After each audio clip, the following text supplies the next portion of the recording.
It all started with a box, a simple, dusty box in an old attic, the kind that smells like cedar and secrets. Inside was something so ordinary, no one could have guessed it would unravel 16 years of lies and reveal the truth about who they really were. There's something about old attics that makes you feel like time itself pauses there. The air smells of dust and cedar, and the quiet seems to hold its breath. That was exactly how it felt in the Carter family home in Ashbourne, Oregon, the day Maya and Lila climbed the attic stairs. The sisters were there to clear out the space after their grandmother, Eleanor Carter, had passed away, a task they'd been avoiding for months. They were twins, but no one who knew them would ever confuse the two. Maya was bold, impatient, and full of restless curiosity. Lila, on the other hand, was careful and steady, the kind of person who always thought twice before making a move. The attic was cluttered with decades of memories, faded photographs, dusty jewelry boxes, and stacks of journals neatly labeled by Eleanor's graceful handwriting. As they worked, Lila bent down to lift a small, plain box from beneath an old trunk. It had the words Heritage Path DNA Kit printed across the top. "Looks like Grandma bought one of those ancestry kits," Lila said, brushing off the dust. "She probably forgot about it." Maya laughed. "Or maybe she didn't want to know what she'd find." "Come on, Lila, let's try it ourselves. It'll be fun." Lila raised an eyebrow. "Fun? You mean spitting in a tube?" "Exactly," Maya said with a grin. "Maybe we'll find out we're descended from pirates or queens." Lila rolled her eyes, but she smiled anyway. Sometimes it was easier to go along with Maya's adventures than argue. That evening, they sat at the kitchen table reading the instructions. Lila followed every detail carefully, while Maya had already finished her sample before her sister got halfway through the paper. When they sealed the vials and placed them in the prepaid envelope, Maya said playfully, "Who knows? Maybe we'll find something cool." Neither of them had any idea how true that would be, or how much it would cost them to find out. 2 weeks later, an email notification blinked on Maya's phone. "Results are in," she called it to Lila, her voice bright with excitement. They opened the message together on Maya's laptop. At first, everything seemed ordinary. Percentages, charts, and colored maps showing bits of African and European heritage. Then, near the bottom of the page, they saw something neither of them understood. "Significant findings detected. Please consult a specialist." "What's that supposed to mean?" Lila asked. "I don't know," Maya said softly. "Maybe it's a glitch?" Just then their mother, Grace Carter, walked in, drying her hands on a towel. "What are you two up to?" Maya turned the screen toward her. "It's Grandma's DNA kit. We did it for fun, but there's this weird alert." Grace stepped closer. For a moment, her face froze. Her hand trembled as she adjusted her glasses, and the color drained from her cheeks. "Mom, what is it?" Lila asked. Grace forced a small smile, but her voice cracked slightly. "It's probably nothing serious. We'll take it to Dr. Patel tomorrow and see what he says, all right?" But her calm didn't sound real. There was a weight behind her words, a fear she didn't want to name. That night, Maya lay awake, scrolling through forums about DNA alerts. Most of them talked about genetic risks or rare conditions. None of them mentioned anything that could explain the look on her mother's face. The next morning, the three of them sat in the sterile waiting room of their Arjun Patel's clinic. The scent of disinfectant filled the air, mixed with the faint hum of conversation from other patients. Maya tapped her foot nervously. Lila scrolled through her phone but wasn't really reading anything. Grace sat stiffly, clutching her purse like it was the only thing holding her together. When Dr. Patel finally called them in, he greeted them kindly, but as soon as he opened their file, his demeanor changed. His smile faded. He flipped through several pages, his brow furrowing deeper each time. "Excuse me for a moment," and he said, standing up abruptly. The room fell into a thick silence. "What's going on?" Maya whispered. Before Grace could answer, the door opened again, and this time 2 uniformed police officers stepped in behind Dr. Patel. "Maya and Lila Carter," one of them said formally. "We need you to come with us." Grace jumped to her feet. "What? They haven't done anything." Dr. Patel raised his hand gently. "Mrs. Carter, please, this isn't about wrongdoing. The results have triggered a legal notice. I can't explain it here. Reporters' voices and camera flashes met them outside. The story, whatever it was, had already started to spread. The sisters were confused, frightened, and completely unprepared for what was coming. At the Ashbourne Police Department, the air felt colder. The twins and their mother were led to a small, empty room. A detective entered, tall, serious, but with eyes that carried a strange kindness. "I'm Detective Samuel Rhodes," he said softly. "I know this must be confusing, but I need you to listen carefully." He laid a folder on the table and opened it. Inside were papers, copies of their DNA results. He pointed to one section marked in red. "Your DNA has matched evidence from an unsolved case," he said quietly. "A case from 16 years ago." Grace's face went pale. "What kind of case?" Detective Rhodes took a slow breath. "An abduction, a child taken from a hospital in 2009. Your daughter's DNA matches biological material found at that scene." Lila's stomach dropped. Maya stared at him, speechless. "That can't be right," Grace whispered. "They were babies then."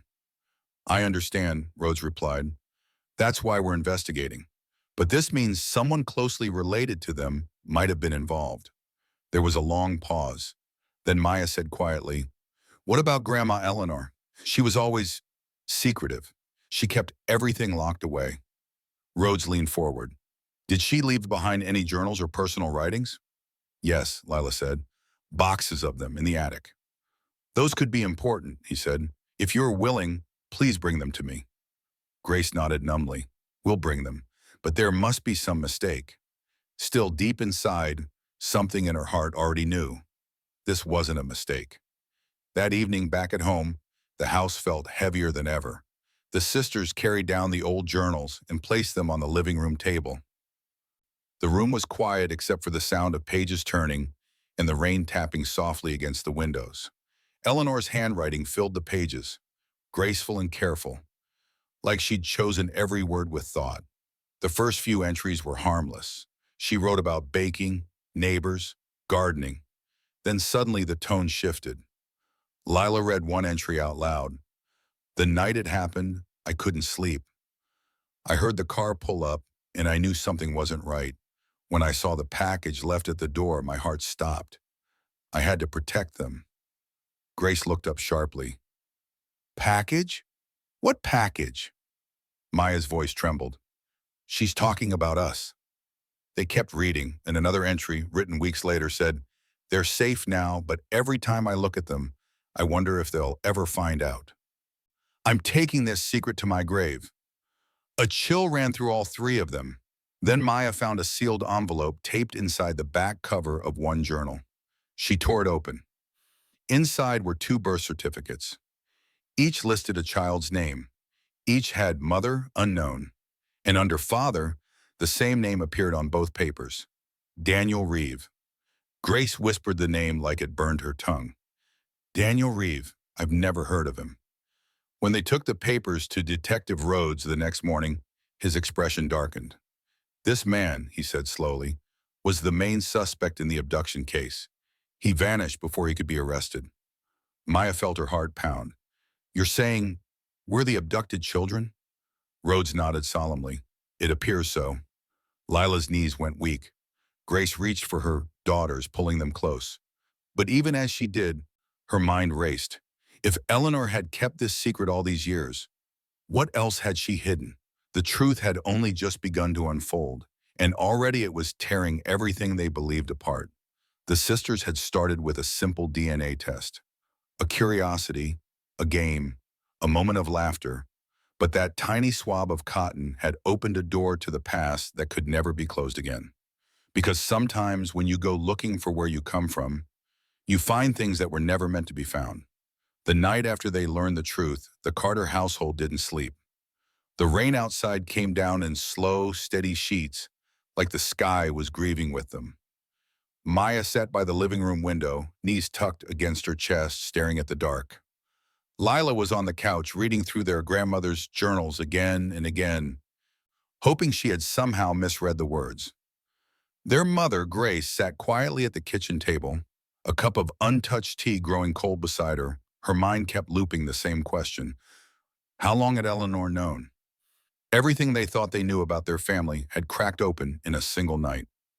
The following morning, Detective Samuel Rhodes arrived again, this time not as an interrogator, but as a man carrying sympathy. His tone was softer now, his movements slower, more careful. He set his hat on the table and opened a file filled with notes, maps, and old photos. I spent all night going through the archives, he began. Daniel Reeve wasn't just anyone. He was part of something far more complicated and dangerous. Maya leaned forward. Dangerous how? Rhodes sighed. He was linked to an underground trafficking network, one that moved people across state lines. We think he tried to break free from it. The abduction, it might not have been for profit. It could have been to save you. The room went silent. Grace shook her head. That can't be true. You're saying the man who kidnapped them was their father? Rhodes nodded slowly. And your mother, Eleanor, must have known him, maybe even helped him. Lila whispered, helped him? Or protected the twins after he disappeared, Rhodes had said. There's a difference, He opened one of the journals they had given him. Listen to this entry. He came back tonight demanding to see them. I lied. Told him they were gone. He said he'd return. I have to keep them safe. Maya's stomach twisted. He came back for us? Rhodes nodded. At least once. Maybe more. Grace looked down, tears filling her eyes. So my mother, she wasn't crazy. She was terrified. Later that day, the sisters went back to the attic, not just to clean this time, but to search. Something inside Eleanor's journals had hinted there was more hidden than words. Lila read aloud from one entry. If they ever find this, it means the past has caught up. The truth is behind the cedar chest. They moved the heavy chest together, its metal handles groaning. Behind it, the wood panels didn't line up evenly. Maya pressed her palm against one. It moved slightly. She pried it open, revealing a small compartment. Inside was a tin box wrapped in an old scarf. Inside that, faded photos, hospital wristbands, and a manila envelope labeled Daniel R. Maya whispered, he was real. The photos were grainy. A man with tired eyes, holding two newborns in a hospital room. His expression wasn't cruel. It was desperate, almost broken. Grace took the photo in shaking hands. That's you two, and that's him. Another paper inside the envelope caught Lila's eye. A letter. The handwriting wasn't Eleanor's. If you're reading this, Ellie, I didn't make it. I had no one else to trust. They're coming for me. Please keep the girls safe. Tell them the truth when it's safe. Tell them their father wasn't the monster the world made him out to be. Maya's eyes blurred with tears. He wasn't trying to hurt us. Lila whispered, he was running from monsters of his own. Grace pressed her hand to her mouth, unable to speak. The truth didn't free them. It broke them first. In the days that followed, Detective Rhodes pieced together fragments of what had happened 16 years earlier. Daniel Reeve had been part of a criminal ring trafficking infants under false medical programs. When he discovered what the organization was truly doing, he tried to expose them. But before he could, they turned on him. He fled with two newborns, twin girls, his own daughters. Their mother had died giving birth under suspicious circumstances. When Daniel arrived at Eleanor Carter's doorstep in Ashbourne, he begged her to take the babies. He knew he was being hunted. Rhodes read the final police note aloud. Reeve disappeared 2 days later.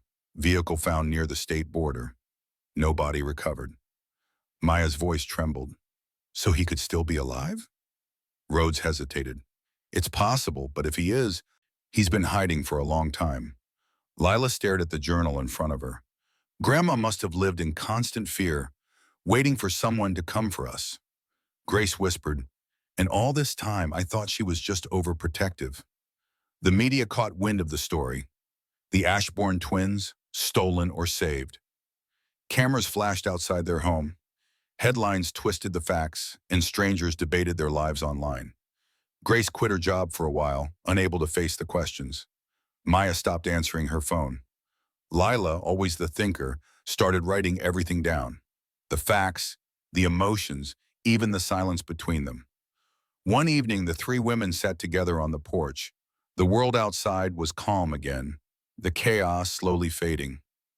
Maya broke the quiet first. Do you ever think about him?